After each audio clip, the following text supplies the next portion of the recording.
Merci d'être là. On va réfléchir avec nous. On a vu ce matin, et puis depuis peut-être un long moment aussi, tout ce plan que Dieu a pour nos vies de couple, ce lieu d'échange, de partage, d'épanouissement, ce lieu où l'image de Dieu se manifeste. Et on se rend compte que c'est pas toujours comme ça que ça se passe, malheureusement. Et quelque part, c'est un sujet qui se traite dans le monde. Moi, j'ai toujours travaillé, réfléchi sur la violence conjugale de par mon travail, et je me suis jamais dit qu'il y avait un rapport avec l'Église, en fait. D'abord parce que je me disais que c'était pas possible dans l'Église, et que de toute façon, c'était pas notre mission, parce que c'est privé, et puis c'est pas des choses dont on doit se mêler peut-être, et puis finalement, quand même, quand on réfléchit un peu plus, on voit que les choses peuvent au contraire se rejoindre. Et puis, je suis tombée un jour, je vous en parle dès maintenant parce que ça nous a beaucoup inspiré, sur un travail réalisé par la Fédération Baptiste au niveau national. Ils ont réfléchi sur les violences conjugales dans l'Église en se disant la violence ne s'arrête pas à la porte de nos églises. Je trouvais ça un peu difficile à entendre, mais voilà, à force d'affiner la question, de lire leur travail, leur prédication, etc., je me suis arrivée à la conclusion qu'ils avaient sûrement raison, parce que le péché, finalement, ne s'arrête pas non plus à la porte de nos églises, en fait. Et que s'il y a du péché, pourquoi ne le-t-il pas celui-là ? Et notre objectif, vraiment, aujourd'hui, c'est de nous informer, avancer, comme on a cheminé nous aussi, et bien qu'on puisse cheminer ensemble pour pouvoir être un soutien, pour pouvoir discerner, pour pouvoir voir les choses et savoir comment faire. Donc c'est pas en 1h30 que tout ça va se régler, mais pour autant on ouvre la brèche, on ouvre la porte et on va cheminer ensemble. Et j'avais envie de vous lire pourquoi on parle de ça dans l'église. Ils ont fait un livre qui est là, que je vous invite à venir feuilleter et qui est en vente. Et on va en acheter pour l'église, et puis si vous voulez en commander, il y a vraiment beaucoup de ressources dedans, beaucoup de réflexions. On a trouvé ça après avoir tout préparé, mais bon, si on avait su, ça existait. Et du coup, ça se rejoint, donc c'est une bonne ressource aussi si vous voulez aller plus loin. Mais ce qu'ils disent, c'est l'Évangile appelle à prendre soin des plus faibles, des plus fragiles, des plus petits. L'Église devrait être un sanctuaire où la voix des victimes est entendue, reconnue, un endroit où la violence domestique est clairement dénoncée et où l'accompagnement de chacun est possible. Un refuge où l'on témoigne du soleil de justice qui porte en ses rayons la guérison, selon Malachie 3:20. Donc voilà, la guérison, c'est ce qu'on vise, bien sûr. Et je termine cette petite intro pour dire que c'est un sujet qui est difficile, quoi. C'est-à-dire que je vous préviens qu'il y aura peut-être des moments où on va être à côté. Nous, en préparant, on a été nommés dedans. Ça fait un moment que je relis les trucs, j'écoute les témoignages, j'ai ressorti les formations que j'ai faites. Et à plein de moments, j'en pouvais plus. Enfin, je dis, je vais refermer le bouquin et poser l'ordi, et puis je reviendrai plus tard parce que là, j'en peux plus, en fait. Et en même temps, il y a des femmes pour qui fermer l'ordi et poser le bouquin, c'est pas possible, en fait. Et donc, pour elles, on a envie de se retrousser les manches et puis d'accepter de voir ce qui se passe parfois et de voir comment on peut être des instruments de Dieu dans tout ça. Bonjour à tous, ceux que je n'ai pas vu depuis ce matin.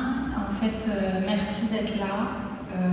C'est courageux de pouvoir venir affronter un peu ce tabou. On a pu entendre que c'est un phénomène de mode, voilà, on en parle beaucoup dans la société, du coup, c'est pour ça qu'on fait ça maintenant, mais au final, comme l'a dit Joël à l'intro, lors des annonces, en fait, une mode, j'ai envie de dire que on parle de goût et d'une époque. Alors que là, c'est pas une histoire de goût et d'époque, c'est une histoire de vie. Et vraiment, hier, en y réfléchissant, je me disais, quand l'abolition de l'esclavage a été prononcée, toute cette période un peu avant ça, il y a eu un réveil des consciences on s'est dit non, c'est pas parce qu'on est noir qu'on n'a pas d'âme ou qu'on a le droit d'être possédé par quelqu'un d'autre. Chaque être humain a le droit à la liberté. Et en fait, on est un peu dans cette période-là par rapport aux femmes. Et oui, comme le disait Nat, c'est un péché, donc la violence va se retrouver partout, même en nous certaines fois. Mais quand ça enferme dans l'église, on ne veut pas voir. Je pense elle va refaire un peu d'épidémie, Nat, mais il y a une femme sur 10 dans sa vie qui a été touchée par la violence conjugale. Donc une femme sur 10, quand on regarde autour de nous, on peut se dire que forcément on en côtoie une, on en a été une, et que ça vaut vraiment la peine d'être informé, parce que quand on est informé, on a moins peur, on est armé, et voilà, on est là pour ça toutes les deux. J'avais choisi une image, du coup il manquait un peu de temps, vous connaissez un peu ma vie. Mais une image d'un refuge en pleine montagne, éclairée. Elle avait une grosse lumière qui sortait de ses fenêtres, et je me disais, sur le chemin de ces femmes, dans leur chemin caillouteux, elles peuvent arriver comme quelqu'un qui a beaucoup marché, les pieds abîmés, elle cherche un endroit où elle va être restaurée, elle va pouvoir se reposer. Et vraiment, l'église en tant que refuge, c'est juste ce qu'on aspire à être, et ce qu'on va vous aider un peu à approcher aujourd'hui avec Nat. Voilà, donc les deux axes qui sont de repérer, comprendre et identifier, et puis après de savoir quoi faire. Alors, je vais vous donner quelques chiffres un peu plus précisément pour avoir un repère. Comment on trouve ces chiffres? Il y a l'Observatoire national des violences faites aux femmes, qui est un organisme gouvernemental qui repère et compte chaque année avec un système à la fois de récupérer les informations du monde social et judiciaire, et aussi par des systèmes de sondage représentatifs, etc. Notamment, il y a quelques années, ils ont interrogé 10 000 femmes.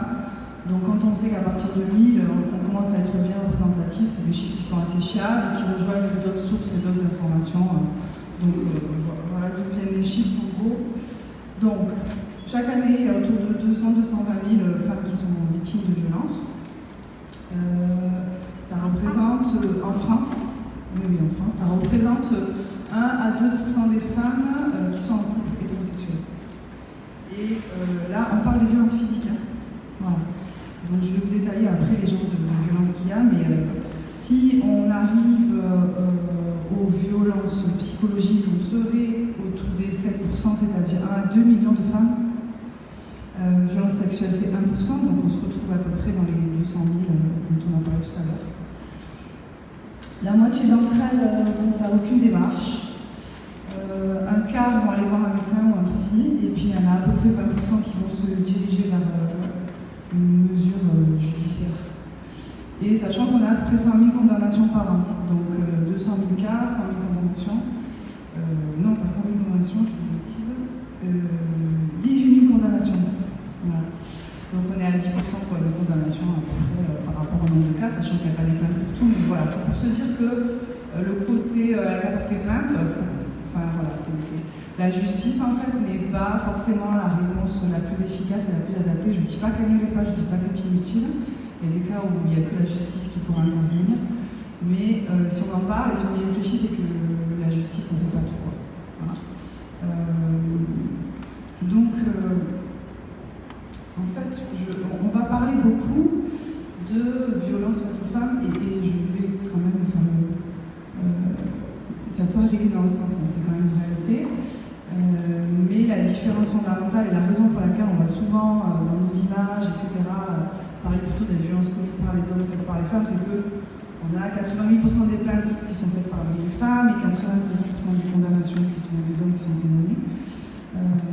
Et surtout, ça s'inscrit dans une culture, dans une habitude où, j'ai envie de dire, un système qui fait que, comme on l'a dit, historiquement, les femmes ont moins de valeur. Le fait de taper sa femme, pendant longtemps, c'était très admis, très accepté en fait. Donc bien sûr qu'il peut y avoir aussi des femmes qui sont autrices et de violences, mais ça n'a jamais été défendu par aucune culture, par aucune religion, par aucune société. Ça a toujours été des faits qui peuvent arriver, comme le crime, le mensonge, le vol, ont toujours été dénoncés, mais ça existe quand même, donc là c'est pareil. Mais c'est vrai que de manière systémique, massive et globale, on a à peu près une grosse proportion des violences qui sont quand même dans ce sens-là, même si la grande partie de ce qu'on va vous dire peut être appliquée dans les deux sens. Hein. Je veux dire, ça ne change rien finalement. Mais voilà, pourquoi est-ce qu'on parle souvent plus des violences faites aux femmes Et donc voilà, donc il y a aussi les victimes collatérales dans cette histoire. Je vais finir avec ça, c'est que par exemple, pour parler des décès dans le cadre de violences du couple, on a eu, c'est les chiffres de 2018, ça, 28 hommes tués, 121 femmes tuées, donc c'est à peu près une proportion de 1 sur 10, comme je vous disais, et 22 enfants tués aussi. Et puis les enfants témoins directs, c'est-à-dire il y a eu une soixantaine d'enfants qui ont été témoins directs ou indirects de cet événement-là. Et selon les études et selon les recherches, les sources, on va dire, on évalue à peu près à 4 millions d'enfants qui vivent dans un foyer où il y a des violences. 2 millions de femmes, 4 millions d'enfants chaque année qui vivent dans un foyer où il y a des violences. Donc voilà, quoi. Effectivement, comme l'a dit Céline, ça concerne 10 à 15% des femmes au cours de leur vie. Je parle des violences physiques encore une fois, parce que c'est les seules qui sont vraiment référencées. Il y a eu un sondage là qui a été fait, celui où ils ont interrogé 10 000 personnes sur les violences psychologiques. Il y avait plus d'une femme sur deux qui disaient qu'elle avait subi des violences psychologiques. Je vais les définir, c'est pas une dispute quoi. Voilà, je ne vais pas anticiper sur ça. Mais, voilà. Donc, je vais vous donner. On a pas dit, mais on a un temps de questions-réponses prévu tout à l'heure. D'abord, on va vous dresser le tableau. Et puis après, si vous avez besoin d'intervenir, n'hésitez pas, hein, mais on prévoit aussi un temps pour ça, si jamais il y a des choses qui ne sont pas claires, ou si vous voulez affiner, il n'y a pas de souci. Je vais vous lire une définition de la violence, qui est une définition plus sociale que celle qu'a donnée Timothée tout à l'heure, mais qui se rejoint tout à fait. Et voilà, tous les mots sont importants. Les violences au sein du couple sont la manifestation d'un rapport de domination que l'auteur instaure sur sa victime et qui se traduit par des agressions physiques, sexuelles, psychologiques, verbales, économiques. Ces agressions sont récurrentes, souvent cumulatives. Elles s'intensifient et s'accélèrent avec le temps, pouvant aller jusqu'à l'homicide. Les violences au sein du couple diffèrent des disputes ou des conflits conjugaux, dans lesquels les deux points de vue s'opposent dans un rapport d'égalité. Les violences peuvent exister quelle que soit la configuration conjugale, couple, cohabitant ou non, marié ou non, petits amis, relations épisodiques, et puis ex aussi, c'est pas cité, mais quand c'est un ancien couple et qu'il y a des violences, ça fait encore partie des violences conjugales parce que c'est dans ce cadre-là que ça se survient. Pendant une relation, voilà, oui, au moment de la rupture ou après la fin de cette relation. Donc finalement, c'est important de différencier la différence entre de bien comprendre la différence entre la dispute et la violence. C'est pas tellement en lien avec les événements qui se passent, parce que par exemple, on peut avoir ce qu'on appelle les couples à transaction violente qui ont un mode de communication, enfin de non-communication, hein, je dis pas que c'est idéal, hein, mais des fois ça peut crier, ça peut taper, ça peut jeter des choses, mais c'est dans les deux sens, et c'est pas toujours la même personne qui a le dessus sur l'autre. Ça, je crois que c'est une des définitions importantes, c'est que on dit le vainqueur de l'altercation est toujours le même, quoi. C'est-à-dire que même à un moment donné, il n'y a même plus de réponse en face. Alors que, évidemment, se crier dessus, se taper, c'est pas une manière idéale de communiquer, c'est pas ça. Mais en attendant, ça peut être des cas où on peut avoir une médiation, où on peut avoir un conseil conjugal ou quoi. Quand il y a une situation de violence, on ne fait jamais de médiation en fait. Parce qu'il y a une personne qui domine une autre personne. Et il n'y a pas du tout de rapport d'égalité en fait. Donc voilà, c'est ça la différence si on veut essayer de... Alors c'est pas si simple, hein, des fois noir ou blanc, mais quand même, d'une manière générale, c'est ça. Ça va jusqu'ici? Bon, je vais vous différencier, vous définir un petit peu les différents types de violences conjugales. Parce que ça aussi, on pense violence, on pense coup. Il n'y a pas que ça en fait. Hein. Il y a beaucoup de manières de détruire une personne sans la toucher en fait. En la touchant, mais sur différents sujets. Donc on va avoir un petit mémo que je vais vous donner tout à l'heure. Comme ça, vous aurez aussi la trace si vous voulez revenir dessus, si vous êtes, comme on a dit, interpellé par quelqu'un, vous voulez réfléchir, c'est bien d'avoir aussi la trace. Donc je vais vous donner ça.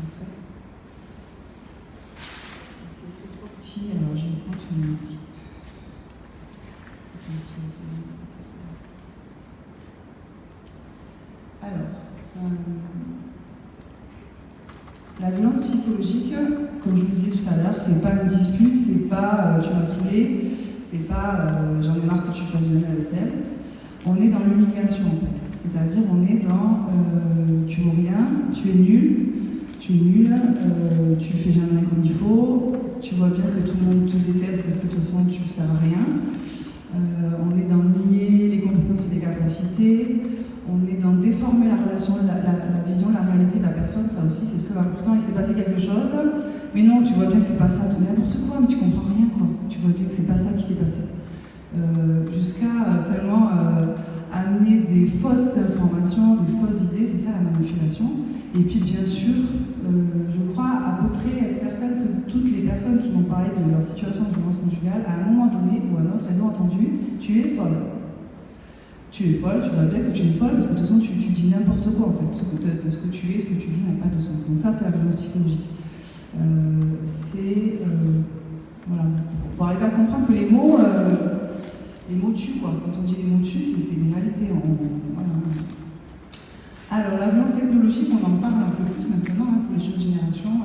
Ça va être surveiller le téléphone, ça va être envoyer des messages en faisant croire que c'est soi pour isoler la famille. Ça aussi, j'en ai pas parlé, mais le côté vouloir aussi isoler les proches, ça c'est des choses qu'on retrouve assez souvent, dénigrer la personne auprès de ses proches. Voilà, il y a l'histoire de fouiller le téléphone, fouiller les mails, essayer en fait, c'est l'espionnage, quoi. D'essayer ne pas respecter la vie privée et la parole de l'autre, en fait. Donc, je vais faire dans l'ordre qui est la violence physique. Alors ça, on a plus l'habitude, mais donc il y a les coups, évidemment, qu'on connaît, mais il y a aussi pousser, il y a aussi jeter des choses, serrer, tirer par les cheveux. Des choses aussi qu'on voit, et puis étrangler là, comme ça, les femmes qui se font prendre contre le mur comme ça par le cou. Des fois, quand on leur demande, si on n'a pas été frappé, on n'a pas l'impression qu'on est victime de violence. Mais j'ai déjà eu des patientes, on pose la question typique qu'on nous a dit de poser à tout le monde, est-ce que vous êtes victime de violence? La plupart des gens vont vous dire non. Mais maintenant, j'essaie d'affiner mes questions. Est-ce que vous avez déjà eu, des fois, vous avez eu peur, des fois où... oui, c'est vrai qu'une fois, il m'a étranglé, mais bon, ça m'a pas vraiment frappé, quoi. Vous voyez? Donc les femmes, elles n'ont pas aussi... Et même nous, quoi, quand on reçoit les témoignages, tirer quelqu'un par les cheveux, lui serrer le bras, le tirer, le pousser, l'étrangler, c'est de la violence physique, en fait. Il n'y a pas que taper ou donner un coup de couteau. Alors la violence sexuelle, évidemment, ça n'a pas été étudié vraiment, mais je ne vois pas comment, dans un couple où il y a la violence physique, il n'y aurait pas de violence sexuelle, quoi, violence physique ou autre, parce que c'est un moyen de pression idéal, quoi, de domination, voilà. Il y a, ça va être évidemment, il y a le côté, ça, bon, c'est encore un autre sujet, je ne vais pas trop affiner, mais c'est quoi un viol en fait? Il y a le fait qu'on tient la femme et on l'oblige à avoir un rapport sexuel, bon ça tout le monde est d'accord que c'est ça une violence sexuelle, mais il y a aussi le chantage, la menace, la définition c'est chantage, menace ou surprise. Donc ça veut dire que tu sais que si tu n'as pas le rapport là, derrière tu t'en prends une quoi, ou derrière je vais tout ça, donc évidemment on va le faire quoi. Mais c'est aussi de la violence sexuelle, il y a prendre des photos et puis les envoyer à d'autres, partager les photos intimes, comme on a vu aussi. Pourquoi je dis qu'on a vu, c'est parce que j'en ai parlé tout à l'heure, je ne sais plus avec qui, avec Guillaume. C'est des choses qui se font aussi de plus en plus et qui sont une forme de violence, parce que exposer la nudité de l'autre sans son consentement de manière à vouloir l'humilier, c'est une forme de violence qui est punissable également par la loi. Donc après, bon, on a même, là ils le mettent, effectivement, la prostitution, c'est forcé, c'est quelque chose qui est assez souvent malheureusement retrouvé aussi, enfin souvent, ça fait partie des choses qui peuvent arriver. Mais voilà, la pression morale et psychologique, c'est ce qui est le plus fréquent, où la femme sait qu'elle n'a pas le choix en fait, on ne peut pas dire non en fait, c'est pas aujourd'hui j'ai pas envie, c'est pas ça en fait, tu sais que de toute façon tu te poses même pas la question en fait, parce que sinon ça va déclencher une avalanche de trucs que tu essaies d'éviter à tout prix, donc voilà, il y a forcément ce chose-là. La violence économique, ça va être en fait c'est la personne, l'homme qui a l'argent, et puis si la femme elle travaille pas, il va lui donner l'argent au compte-gouttes, elle va devoir être dépendante de lui et sous sa domination pour lui demander j'ai besoin de ça, y compris pour les enfants ou quoi. Et il y a des femmes, elles n'ont pas un euro dans leur poche rapproche pour s'acheter une baguette, quoi. Je veux dire, elles doivent sans cesse demander. Donc on voit bien ce que ça instaure, quoi. Et ça crée des difficultés, évidemment, pour le fonctionnement, parce que c'est quand même elles qui doivent gérer la famille, quoi. Mais en attendant, elles n'ont pas la possibilité. Et c'est pas juste parce qu'il n'y a pas assez d'argent, en fait. C'est quand c'est dans la volonté de tenir l'autre sous sa coupe, en fait, et de le priver. Et puis c'est une perte de liberté aussi, dans le sens où si on n'a pas d'argent, ben, on ne peut pas acheter un téléphone pour appeler quelqu'un, on ne peut pas prendre un billet de train pour aller où, on ne peut pas voilà, vivre des choses de façon autonome, en fait. Il y a aussi une autre...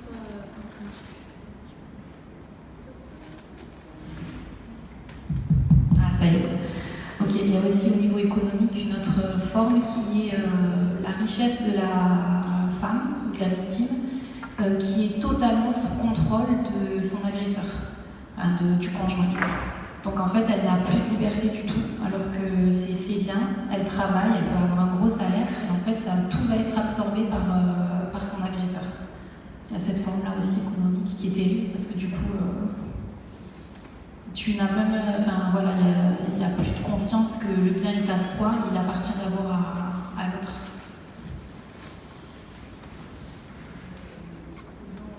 Ah, c'est l'un de l'autre. Ils ont aussi rajouté émotionnel, alors c'est assez proche des violences psychologiques, je trouve, mais ça montre le côté créer la peur, en fait, créer la confusion, créer l'angoisse, éventuellement la colère, et ça peut être aussi, voilà, volontairement. Amener l'autre à péter un plomb, principalement quand il y a des gens comme ça, on voit bien qu'elle est folle en fait. De manière qu'on avait bien dit qu'elle était folle. Donc là, on voit bien qu'elle l'est, et en touchant sur les domaines qui sont fragiles, ça va être sur les enfants, sur je sais pas, de manière à ce qu'il y ait des réactions émotionnelles qui arrivent comme ça. Donc au niveau judiciaire, ça aussi, hein, il y a des choses qui se retrouvent avec des plaintes qui ne sont pas justifiées, avec le non-respect des ordonnances du juge. Et pareil, c'est pas le non-respect parce que, si on va par là, les pensions alimentaires, il y en a deux tiers qui ne payent pas, je crois. Mais là, ça va être volontaire en fait, ça va être décidé de ne pas respecter. On doit prendre les enfants tel jour, mais on fait exprès de venir le jour d'avant ou d'après, quoi. Je veux dire, c'est volontairement pour, toujours pareil, amener de la confusion et de l'angoisse chez la victime aussi, ou prolonger les vies, pardon, je fais juste ça, mais prolonger les procédures légales inutilement. Alors ça, c'est le truc que je vois tellement souvent aussi, quoi. C'est-à-dire qu'il faut toujours, pour que ça avance, que les deux, à un moment donné, s'entendent, à un moment donné, et voilà, il y a moyen, si on veut faire traîner dans 10 ans, on peut, quoi. Mais du coup, pendant ce temps-là, il y a toujours des choses où on est dépendant de l'autre dont on aimerait se détacher. Et ça va bien. Du coup, en fait, il y a un côté énergivore là-dedans qui est qu'il n'y a jamais de calme en fait. Donc en fait, on ne va pas prendre les enfants le jour où il faudrait les prendre, mais on va attendre la dernière minute pour la prévenir, et tout ça dans un but d'épuiser, de voir l'autre s'épuiser. C'est très difficile à croire, mais c'est le but de ça aussi. Et puis Timothée nous a rajouté une petite case qui n'était pas dans le texte original. Ça, c'est un mémo qui a été fait par l'État du Canadien. Donc un peu plus complet que ce qu'on a nous, en fait, je trouve. En France, il y a un peu moins, je ne sais plus lequel est en détaillé, mais bon. Le côté d'utiliser la spiritualité pour asseoir la violence, en fait, ça veut dire tordre le sens des versets pour obliger l'autre à se plier. Tu vois bien que tu dois pardonner, tu vois bien que tu dois être soumise, tu vois bien que tu vas pas faire ça à l'église, de toute façon tu vas bien que t'es nul et tu vas pas y arriver, t'obliger à venir ou t'empêcher de venir, ça aussi, mais ça commence à être décrit en France aussi quand même, la perte de liberté religieuse en fait, des femmes qui voudraient fréquenter une assemblée et que monsieur ne l'autorise pas. Voilà, les interdictions, les menaces, Bible en main, quoi. C'est-à-dire, en fait, c'est une manière de... Voilà, la doctrine, tordre les propos, quoi. C'est-à-dire utiliser la parole de Dieu, l'instrumentaliser, voilà, pour exercer sa violence, en fait. Donc, bon, c'est qu'un moyen parmi d'autres, mais quand on est une femme chrétienne, c'est un moyen plus encore... comment dire, qui a encore plus d'impact, quoi, parce qu'on vient de... C'est culpabilisant. Pardon ? C'est culpabilisant. Oui, voilà, c'est ça, ouais. Tout à fait. Alors, je vais... Il y a une manière dont ça se passe aussi, toujours un peu la même, et ça permet de comprendre aussi, des fois pour les femmes qu'on a en face de nous, ça m'arrive de leur faire dessiner un petit peu, et ce cycle-là que vous allez voir, et qui permet de comprendre que ça se passe toujours de la même façon. C'est-à-dire qu'on va avoir d'abord la période où...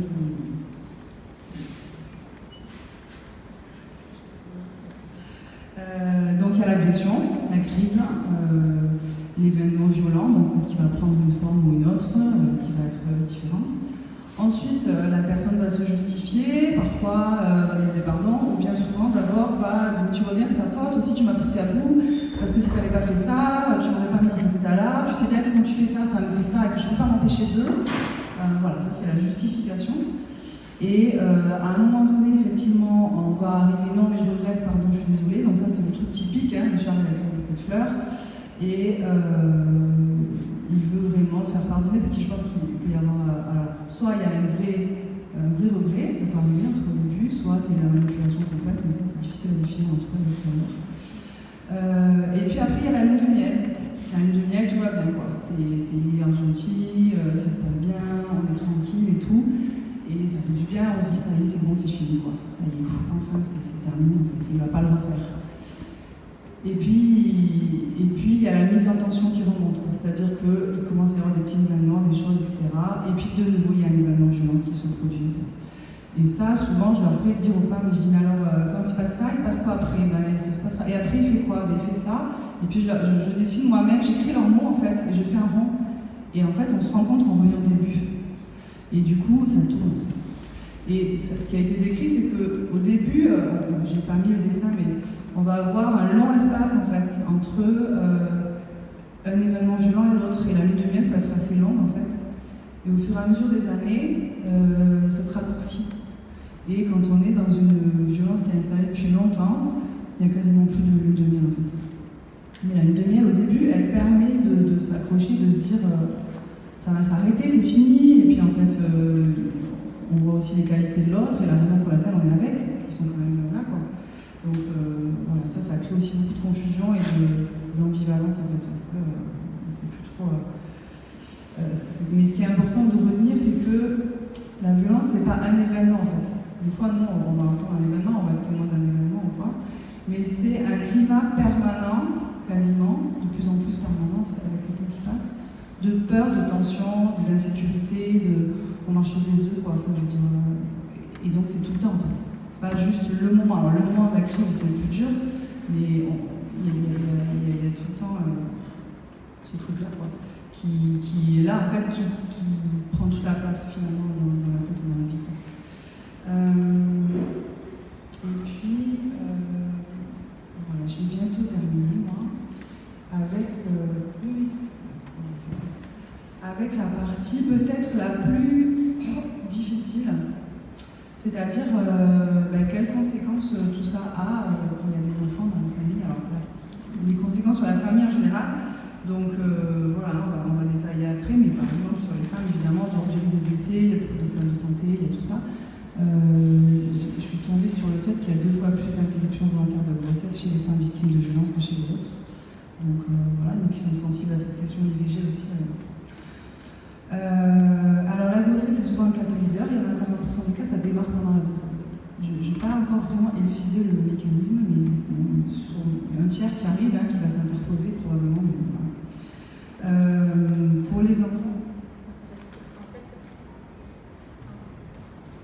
En fait, pendant la grossesse, on est fragile, on est à protéger, et ça c'est quelque chose qui n'est pas tolérable avec quelqu'un qui est violent, il ne l'acceptera pas.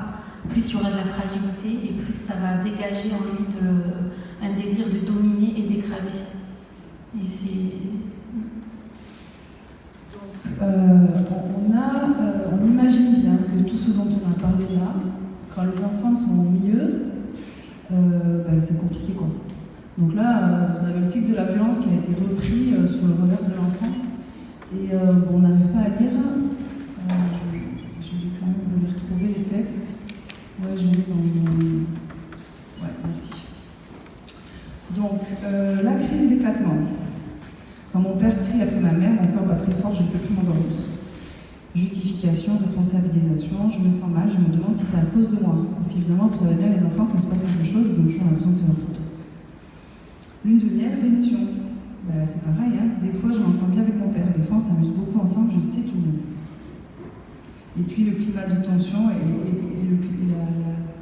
on sent la crise qui est en train d'arriver, qui remonte, quoi. On cherchait tout le temps s'il était autour, parce qu'il pouvait trouver qu'on était bête, qu'on n'était pas poli. Il fallait tout le temps faire attention. C'était ça, on se watchait tout le temps. Je reprends les mots, hein, mais on est sur le qui-vive en fait. Ça veut dire que les enfants aussi sont sur le qui-vive. Voilà.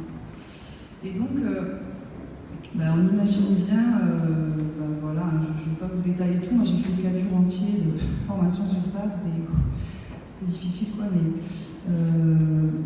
si on prend par âge, on va avoir les bébés par exemple qui, il y a un tel environnement de tension autour d'eux qu'ils vont ne pas solliciter en fait. Et c'est quelque chose à rechercher quand on a des enfants qui grandissent pas, qui grossissent pas. En fait, ils se laissent, ils mettent leurs besoins primaires de côté et ils arrêtent d'appeler, de pleurer, ils sortent des biberons, des tétés parce qu'en fait, il n'y a pas de disponibilité, ils le sentent, quoi, que c'est pas possible en fait d'appeler. Il y a le phénomène du bébé bouclier qu'on voit aussi, c'est-à-dire la mère qui va prendre le bébé en sentant arriver la crise, en se disant que peut-être ça va éviter la violence cette fois-ci. Ça marche des fois, c'est aussi pour ça. Il va y avoir évidemment, les problèmes de parentalisation, des enfants qui vont... En général, il y a un schéma, en fait, de l'acte de violence qui se passe un peu toujours pareil. Donc ça peut être le grand va prendre les petits, ça peut être... voilà, il y a tout ça qui va se passer. Donc il va prendre un rôle qui n'est pas le sien, quand même, évidemment, pendant ce moment-là. Il va y avoir... l'enfant qui va vouloir consoler sa mère après, parce que voilà, il voit après la crise, la mère qui en pleure par terre ou quoi, et puis il va vouloir consoler, et donc la mère évidemment, c'est le moment où peut-être ça va sortir, on va parler, on va raconter, mais c'est pas sa place, mais en même temps, voilà, on fait comme on peut, hein, c'est pas... Mais de fait, ça va créer des choses comme ça. Il y a pas mal aussi d'instrumentalisation des enfants, c'est-à-dire après la crise, le père qui va prendre l'enfant, l'amener au McDo, tu vois ta mère, elle est pénible et tout, mais heureusement tous les deux on est bien. Pour un enfant c'est infernal en fait, d'arriver à... Il voit bien qu'il y a un truc qui va pas, mais comment il peut lui se dire, mais non, il est en train de me manipuler, c'est pas possible évidemment. Donc il y a ça, et donc ça va créer des troubles qui ne sont pas spécifiques en fait à cette problématique-là, de l'anxiété, des troubles du sommeil, des troubles de l'apprentissage, des troubles du développement. Et puis, évidemment, le modèle, quoi. Quel est le modèle qu'on a devant nous, en fait. Donc, entre la petite fille qui voit sa mère et donc qui va se dire c'est ça être une femme, en fait, et le petit garçon qui voit son père qui va se dire c'est ça être un homme, en fait. Voilà.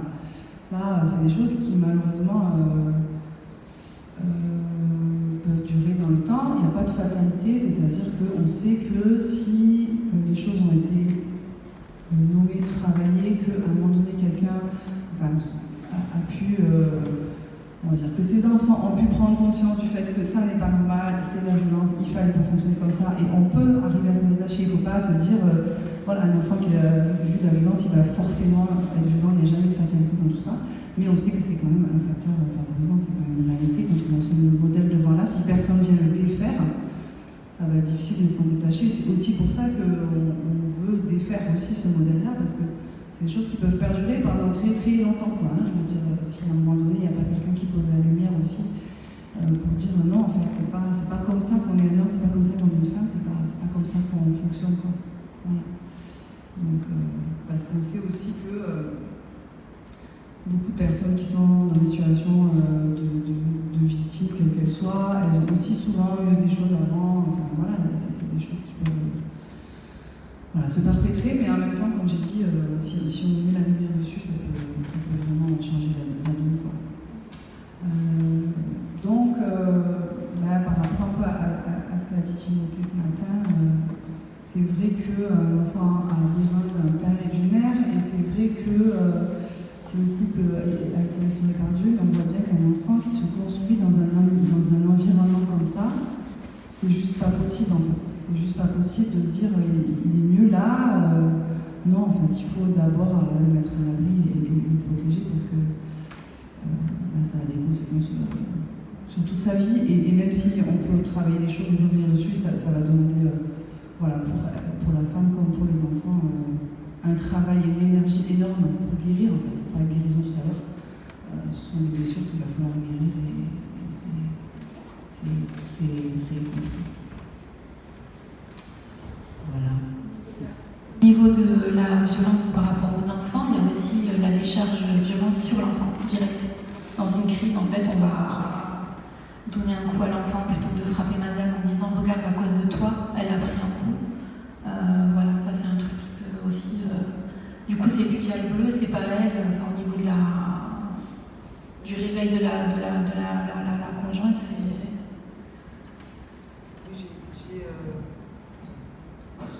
J'ai oublié un peu, enfin, ce que tu dis, c'est bon, j'ai oublié le tien. Et aussi le fait que on a retrouvé pas mal de cas où les enfants doivent absolument être silencieux.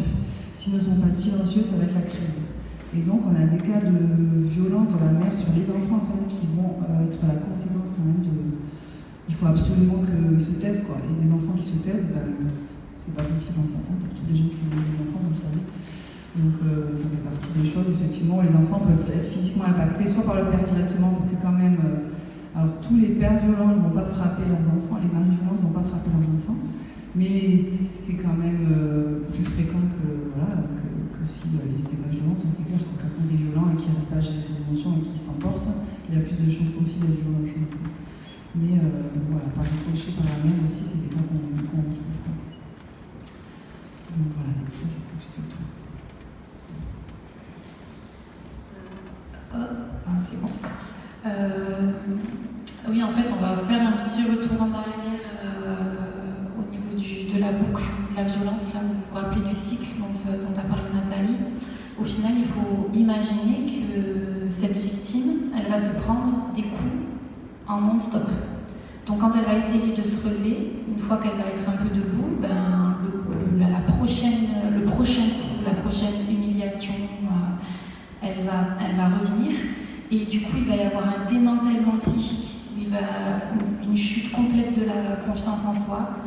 Elle va être absolument épuisée parce qu'elle va dégager beaucoup d'énergie pour essayer de comprendre, essayer de voir, mettre un sens derrière tout ça.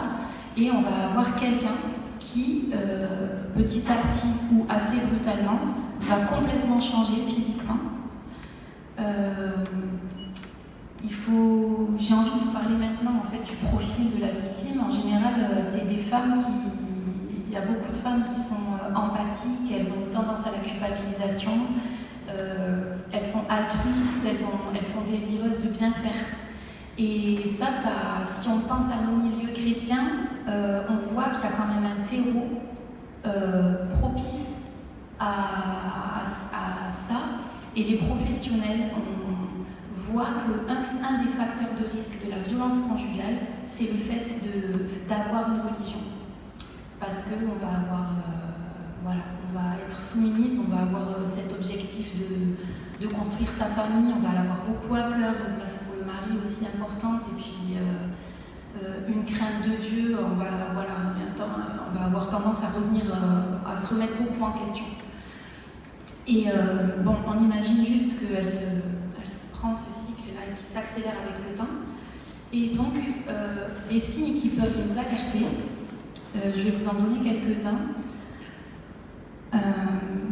Ça va être des tentatives de suicide, ou une tentative de suicide. Et ça peut arriver à n'importe quel âge. Ça peut être même une grand-mère qui se met à faire des tentatives de suicide et on ne comprend pas pourquoi.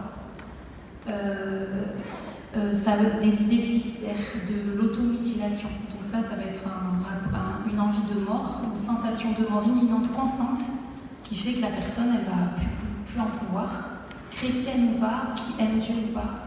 Une angoisse tellement forte qu'il peut y avoir des passages à l'acte. Sachant que les suicides, c'est quand même très difficile à coter dans l'épidémie. Voilà, ça on est incapable de le savoir. Combien il y a de femmes suicidées qui au final étaient victimes de violences psychologiques ou physiques. Bon, après physique, le coup il est quand même plus facile à contrer. Mais bon, oui, c'est vrai qu'il y a aussi ça. Ouais. En fait, c'est juste que ça n'a pas été étudié, c'est-à-dire dans les personnes qui se suicident, personne n'a cherché à savoir quelle était la part des femmes qui étaient déjà victimes de violences. Mais donc personne n'a sorti les chiffres en fait. Mais c'est en train d'arriver là quand même. Là. Il y a plusieurs rapports qui commencent à dire qu'il faudrait tenir compte de ça dans le nombre de décès en fait, qui ne sont pas comptabilisés comme tels, mais qui en fait seraient directement imputables à la violence. Elle va être en stress post-traumatique constant, une angoisse constante, qui fait qu'elle va être en hypervigilance, elle va sursauter facilement, elle va avoir des troubles du sommeil. Vous allez la voir dans son comportement changer, elle peut se mettre à bégayer, à plus pouvoir parler, dans son aspect physique, à plus savoir s'habiller. Il peut y avoir des troubles psychosomatiques, mais aussi des déclenchements de maladies graves dans ces cas-là. Des pertes de mémoire où on n'a plus de place pour retenir les choses du tout.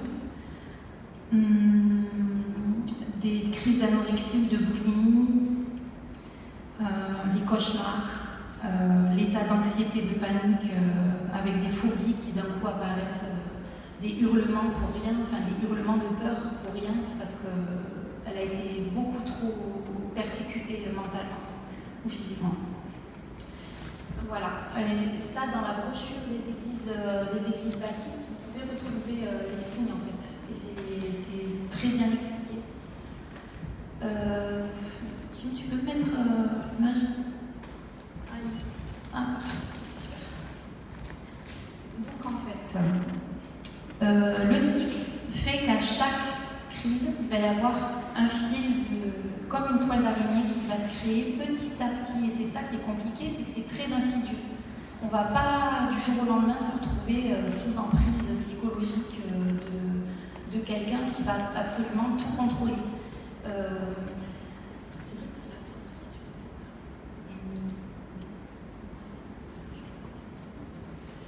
Ok.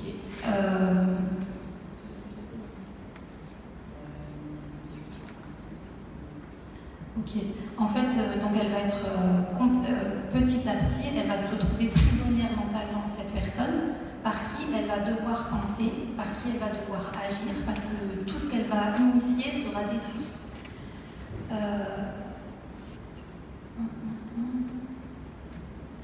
Ah oui, elle ne peut même pas penser à s'interroger tellement sur ce qu'elle subit, parce qu'elle ne peut plus réfléchir par elle-même.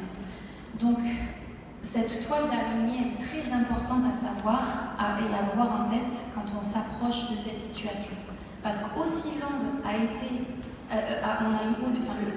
la personne violente a mis du temps, aussi longtemps a mis du temps cette personne pour créer cette toile, aussi longue va être la libération. Donc fil après fil en fait, on va tirer, on va être là, et ça va nécessiter beaucoup de patience et de compréhension, mais c'est important de comprendre que c'est pas qu'elles aiment ça, les femmes victimes de violence, c'est pas qu'elles sont heureuses d'être victimes, mais c'est que voilà, elles sont vraiment prisonnières et engluées dans quelque chose qui peut être défait, mais fil après fil. Donc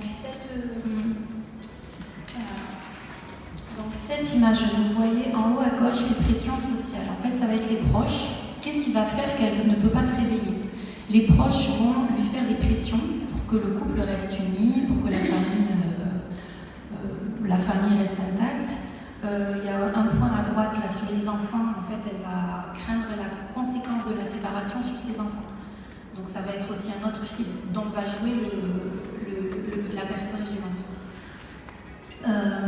L'escalade de la violence, ça on l'a vu, qui fait que ça va graduer, donc elle ne va pas avoir le temps de se dire c'est dangereux. Le danger va arriver de manière très douce au départ et plus rapprochée, plus violente, donc voilà. Les effets de la violence. Donc elle va avoir l'apparence d'une folle. Elle peut être complètement folle, elle peut crier, pleurer, il peut y avoir un truc assez choc, c'est des menaces de mort juste avant que les invités arrivent. Donc elle est livide et lit bien, enfin on ne sait pas ce qui peut s'être passé avant, mais c'est possible. Du coup, cette apparence-là, ça va faire elle va avoir peur, et elle va se dire, et elle va finir par elle-même croire qu'elle est folle. Donc est-ce que je vais pouvoir m'occuper de mes enfants? Est-ce que je vais pouvoir m'en sortir toute seule? Ou alcoolique ou toxicomane, parce qu'il peut y avoir une consommation de substances aussi, pour se calmer, qui fait qui vient pas d'elle en fait, ça vient de la situation. Voilà, le danger, oui, bon, ça, le danger, monsieur peut la menacer de la tuer si elle s'en va, donc elle va sentir un danger imminent, elle va rester là. La méfiance par rapport à la justice, et il y a aussi, par rapport à la police, je crois, plus loin, non? Ah oui, crainte des policiers, alors ça, c'est quelque chose aussi qu'elle peut avoir en tête, le conjoint va lui dire, on va pas te croire, on va t'enlever tes enfants, et ça, on ne peut même pas soupçonner que l'agresseur peut le dire. Mais elle l'a bien dans sa tête et on lui répète tellement souvent qu'elle l'intègre. Donc voilà, elle a peur du juge, peur de la police, mais ils ne vont pas prendre ta plainte et puis vas-y, qu'est-ce que je m'en fous. Voilà, ça va être une attitude d'intouchabilité en fait de l'agresseur. Qu'elle va croire, parce qu'elle est tellement terrorisée et affaiblie qu'elle va croire ce qu'on lui dit. La confusion, ah oui. Donc elle cherche à comprendre ce qui se passe. Quelqu'un de sain, devant une situation, comme on l'est tous devant la violence conjugale, on va chercher à comprendre des choses qui ne peuvent pas être entendables et comprises si on n'a pas ces mécanismes de violence et comment ce que l'agresseur va utiliser. Du coup, elle va toujours se remettre en question parce qu'il va falloir trouver un coupable. Et lui n'est pas le coupable en fait. Ne peut pas être le coupable parce qu'il renvoie toujours la responsabilité sur elle. Du coup, une confusion complète, avec tous les signes sur la mémoire, le fait de bégayer et tout ça, qu'il englut. Après, il y a l'accès difficile aux ressources. Qu'est-ce que je vais devenir sans monsieur? Où est-ce que je vais aller? Est-ce qu'on va me croire? Et dans le temps, qu'est-ce que vont devenir mes enfants? Et voilà, tout ça. Impuissance réelle, ça aussi, c'est là. Bon, ça, c'est une pensée. Quand on a un peu d'argent, c'est quelque chose qu'on peut penser parce qu'il nous le dit. Mais aussi le fait de l'impuissance réelle d'une personne qui va vraiment se retrouver en galère financière si elle s'en va. Voilà, et puis la culpabilité, le fait qu'elle se sent responsable des difficultés du couple, elle se sent responsable de ne pas avoir assez de foi, elle se sent responsable de ne pas avoir assez prié, de ne pas avoir été une assez bonne femme. Surtout que ça, c'est des propos qu'on peut tenir entre nous. Je vais prier, je vais remettre ça dans le Seigneur, et puis on voit que ça se résout chez les autres, mais chez soi, ça ne se résout pas. Du coup, on se sent responsable de ça.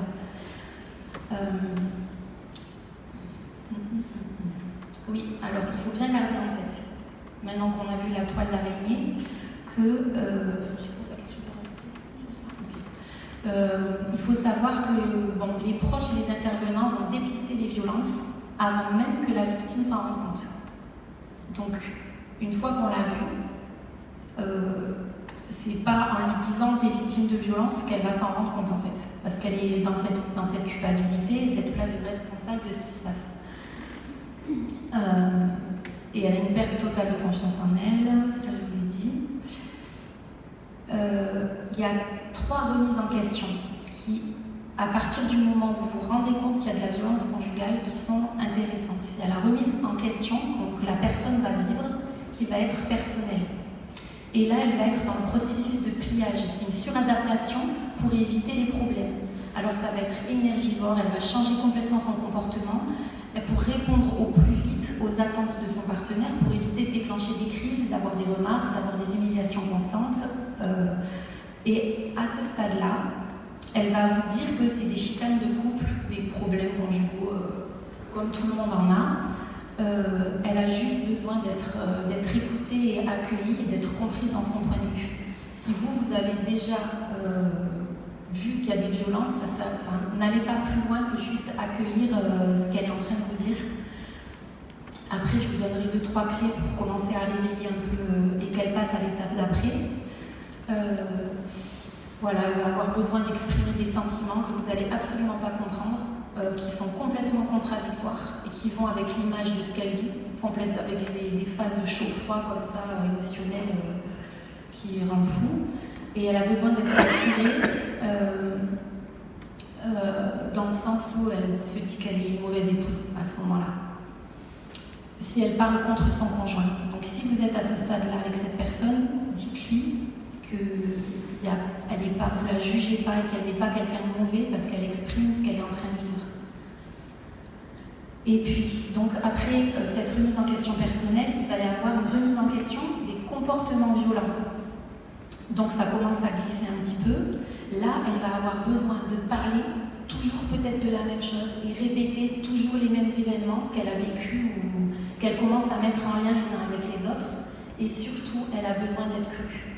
À ce stade-là, on pourrait se dire, c'est pas possible que depuis autant de temps, tu vis tout ça. Mais voilà. L'aider, c'est aussi lui dire, je te crois, en fait. À ce moment-là, c'est plus elle qui la perturbe, c'est plus son comportement à elle, mais ça va être la violence.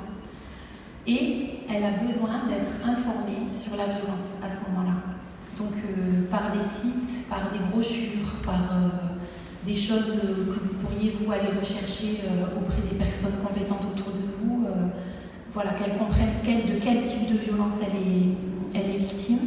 Et là, du coup, on peut parler du...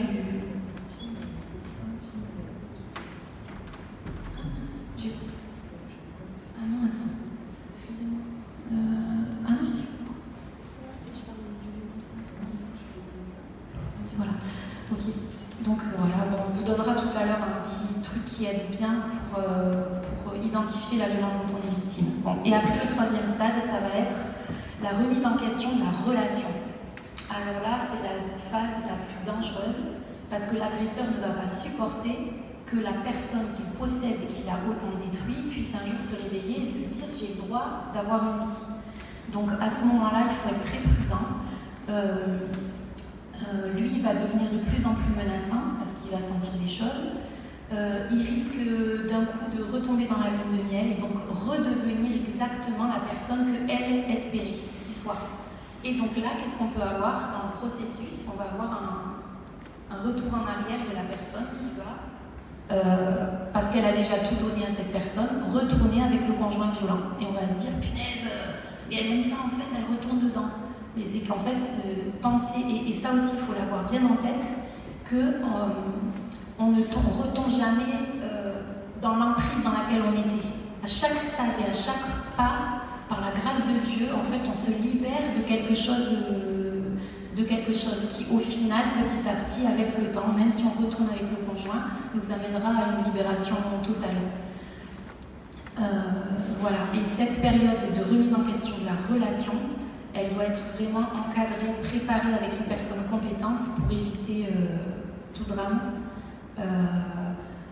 Voilà, on pourra aborder avec elle les moyens financiers pour partir, la mise à l'abri, les dépôts de plainte, les mains courantes, on en parlera peut-être un petit peu tout à l'heure. Voilà, c'est dur à dire, mais vous allez pouvoir assister à des comportements violents de la victime envers son agresseur. Et c'est très troublant. Mais en fait, il faut faire très attention. Le même comportement violent n'a pas le même objectif, le même poids et les mêmes effets sur la victime et sur l'agresseur. Au bout d'un moment, la folie est tellement grande qu'en fait, pour se sortir de l'emprise dans laquelle la victime se retrouve, elle va utiliser, et ça peut lui arriver d'utiliser de la violence. Donc ça va être le sens de la violence dans laquelle la violence qu'elle utilise. Alors que l'agresseur maintient son pouvoir illégitime et la terreur dans sa maison par la violence dans le temps, depuis toujours. Ça n'a pas du tout le même poids. Et on peut se dire, ah, elle est violente, en fait, ils sont fous tous les deux, moi je me retire, je me rends compte que c'est trop compliqué. Sachez que ça n'est pas elle. Cette violence-là, ça n'est pas elle. C'est juste qu'elle essaye à tout prix de se défaire de ça. Ah oui, voilà. Et cette belle phrase aussi qu'on peut garder en tête, que ce sont les situations de violence qu'il faut remettre en cause et non les réactions de la victime. C'est quand on se retrouve là-dedans, elle va avoir des réactions qui peuvent être très étranges avec ces allers-retours. Bon, je ne vais pas me répéter, je l'ai déjà dit. Cet aspect fou, répétitif, on répète toujours les mêmes choses. Mais c'est la situation de violence qu'on doit garder dans nos têtes et qui n'est pas toute puissante. Elle n'est pas toute puissante. Voilà. Est-ce que vous avez... Non, on va faire un petit temps. Là, on a fait le constat, en fait, pour essayer de comprendre et de voir et d'avoir les oreilles et les yeux un peu plus ouverts. Et après ça, je vous dis juste avant les questions, on va vous donner un petit peu ce qu'on peut proposer là comme outil, comme clé, comme piste, qu'est-ce qu'on peut faire, etc. Mais déjà, sur cette première partie-là qu'on a partagée, qu'est-ce que vous auriez, est-ce que vous auriez des remarques ou des questions, comment vous vous sentez, est-ce que ça vous...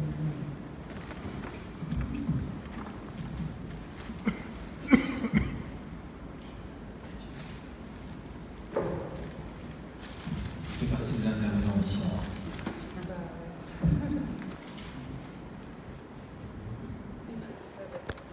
Est-ce que quand il y a des violences verbales, il y a forcément des violences physiques cachées?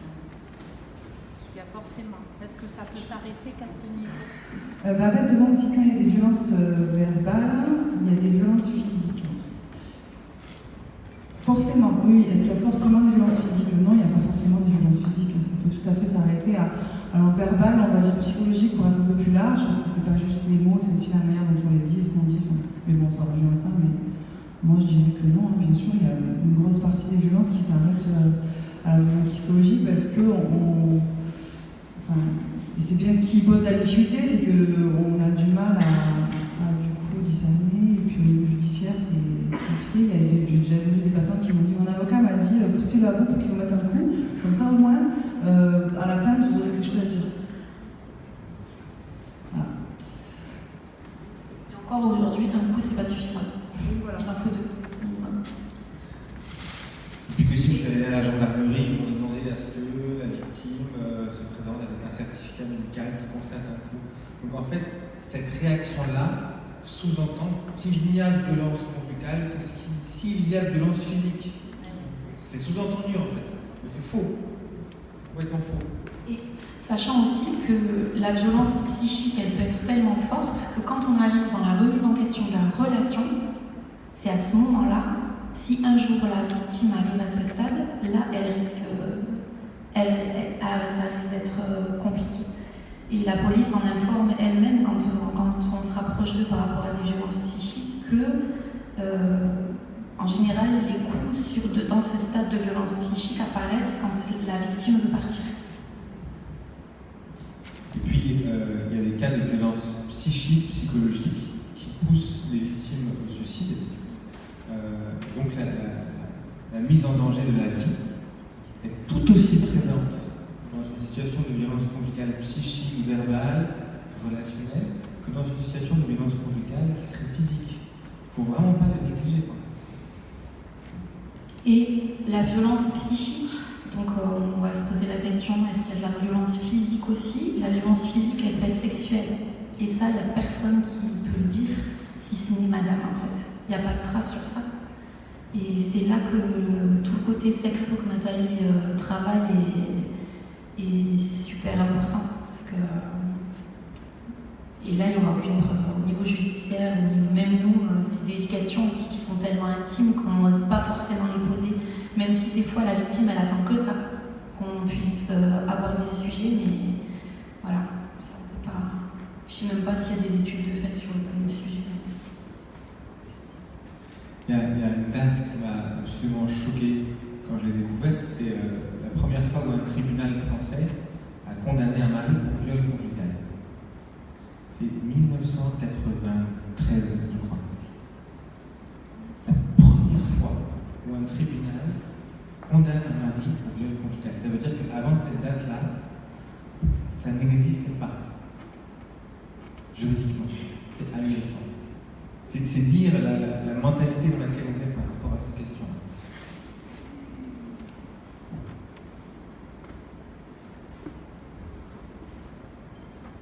J'ai une question. Si on sait qu'il est compliqué finalement d'accompagner ces personnes, l'accompagnement, je sais pas, porter plainte, ou si on sait que cette solution-là est compliquée, comment est-ce qu'on peut accompagner ces gens vers une sortie possible? C'est la deuxième partie, ça. Ah oui, pardon. Oui, Timothée demande. Si on sait que l'accompagnement au niveau judiciaire est compliqué, qu'est-ce qu'on peut mettre en place à part ça comme accompagnement? Et ça, c'est toute la deuxième partie qu'on va faire, donc plutôt que de répondre vite fait, on va... J'ai une autre question, mais ça c'est après aussi. Si on connaît des enfants qui sont victimes de ces choses-là, de violences physiques, comment est-ce qu'on peut... c'est un autre sujet là. Ça pose beaucoup de questions. Si les enfants sont victimes, si un enfant est victime de violences envers lui, tu veux dire? Pas par rapport à la violence conjugale, rien à voir. En rapport. Comment est-ce qu'on peut être un soutien pour ces enfants-là? Comment est-ce qu'on peut les aider finalement? En fait, si on a l'information qu'un mineur est en danger, on a l'obligation de le signaler aux autorités. Là, c'est pas qu'ils sont en danger. Il y a déjà quelque chose qui a été réglé de ce côté-là. Mais par contre, on sent qu'il y a des grosses difficultés qui en ressortent. L'idée, c'est de pouvoir accompagner cet enfant Je ne sais pas. En fait, là ça relève de l'accompagnement professionnel. Les chrétiens peuvent au mieux, en fait, par leur présence, offrir une qualité de relation qui va être un lieu de restauration. Ça veut dire que le chrétien, il offre une qualité de relation où il reconnaît l'autre parfaitement libre, parfaitement digne, que sa parole a de la valeur, que ses goûts ont de la valeur, que ses passions, ses rêves sont dignes d'être entendus, d'être reçus. Il y a toute cette attitude en fait d'écoute, de présence à l'autre, qui peut être un cadre où la victime, la victime qui se restaure, expérimente une autre façon d'être considérée. Et ça peut faire un grand bien, mais je ne pense pas qu'il faille se leurrer en disant que ça suffira. Ou en tout cas, je ne vois pas la sagesse de se dispenser d'un accompagnement professionnel. C'est mon avis. En tout cas, si on constate des violences sur un enfant dans un contexte de violence conjugale, rapprochez-vous de la mère. Aidez la mère. Parce que essayer d'aider l'enfant alors que la mère reste dans ce... Quand je dis aider la mère, soyez présents, parce qu'au final c'est tellement compliqué que...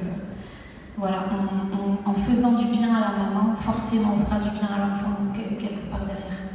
Après, bon, c'est... Voilà, juste je remets en lien avec la violence conjugale. Et en général, les services sociaux sont pas loin dans ces cas-là. Pour sortir l'enfant de la violence dont il pourrait être victime. Pendant ce temps de questions-réponses, vous pouvez aller vous servir en boisson, en café, en jus de fruits. N'hésitez pas.